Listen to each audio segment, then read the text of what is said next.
Nagkikrave nga ako sa orange chicken mga mare. Imbis nga na umorder pa ako mga mare, gumawa na lang ako ng sarili kong version. And for today's video nga mga mare, tuturo ko sa inyo kung paano ko nga ba ito nagawa ang recipe ito. Ayan, at kung interesado ka, let's go jump to the video. 1 kilong chicken wings nga ang ginamit ko dito mare. At tinimplan ko nga rin lang ito mare ng kalahating cup ng flour, 1 cup ng cornstarch at 1 pack ng breading mix. Yung maliit lang mga mare. At naglagay nga rin ako dito ng konting paminta, yung pino, at saka 2 egg. Isa lang yung nakita sa video mga mare, pero 2 talaga yung nilagay kong egg dyan. At ayan, naghugas na nga rin tayo dito mare, at hinalo-halo ko na ng mabuti hanggang sa maging ganito siya. Pag na-coated mo na nga yan lahat mga mare, maglalagay naman tayo dito ng ice. At iset aside muna natin yan mga mare. At maglalagay na nga tayo dito sa ating kalanang malinis na non-stick pan. Ayan, at maglagay na nga rin tayo dito ng oil mga mare, dahil piprituhin na natin yung ating mga Take note nga pala mga mare, dapat mas maliit lang po yung mga sizes ng ating mga chicken para mas madali siyang maluto. At baka pagkakatingin mo kala mo luto na, yun pala hindi pa, dumudugo-dugo pa yung loob. Make sure lang mga mare na may space pa yung ating nilulutuan para hindi naman siya magdikit-dikit pag atin ang binaliktad. At ayan mga mare, lagay na nga lang natin dito ng paunti-unti, basta hindi po siya dikit-dikit para hindi tayo mahirapan. Ay nako, tinatamad nga talaga ako mag voice over mga mare dahil nga yung anak ko ay nako napakaingay ang kulit-kulit. Pero wala tayong magagawa dahil ito nga yung ginagawa nating trabaho, ang paggawa ng mga content kahit wala namang nanonood.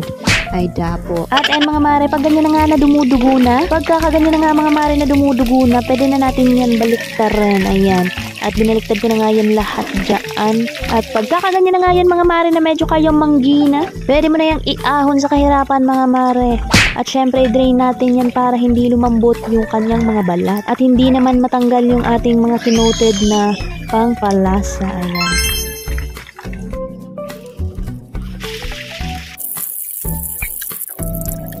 Ilagay naman natin dito mare sa ating malinis na bowl yung ating mga na-prito and i-set aside na natin.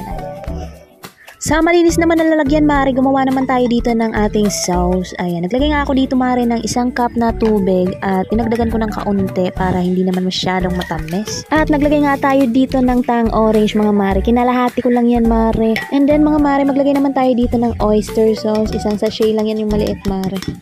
At naglagay nga rin ako dito ng toyo, konti lang, pang balanse lang ng tamis. Ayan. At sinundan ko na nga rin ito ng ating pinong paminta mga mare. At pagkatapos nga mga mare, naglagay na ako dito ng sibuyas na pula at bawang. Ayan. At minekos-mekos ko lang yan mare para maghalo-halo lahat sila yung ating gagawing sauce. At dito naman sa ating kalanisa lang na natin itong mas malaki nating lutuan mga mare. At pagkatapos nga yan mare, lalagay na natin itong ating nagawang sauce kanina. Ayan, imekos-mekos lang natin ulit yan hanggang sa kumulo mga mare na ganito. At pagka ganyan na nga mare na kumulo-kulo na ng bahagya, ilalagay naman natin itong ating slurry na ginawa kanina. Combination lang to mga mare ng cornstarch at water. Ayan, imekos-mekos lang natin ulit yan at antayin lang natin na lumapot ng ganito. Ayan, pagka ganyan na nga mare na lumapot na, ilalagay na natin itong ating mga napritong coated chicken. And then, i-coat natin yan lahat dyan mga mare. At kung umabot ka nga sa part ng video ito mga mare, pakicomment naman kung taga saan kayo at isi-shoutout ko naman kayo sa next vlog ko. At dito ko na nga tatapusin mga mare ang aking video. At kung nagustuhan nyo nga mga mare ang recipe ito, huwag na kayo mag-alinlangan na i-follow ako mga mare at huwag na rin kalimutan na mag-comment at i-like ang aking video. Ayun lang mga mare, God bless sa ating lahat and bye-bye.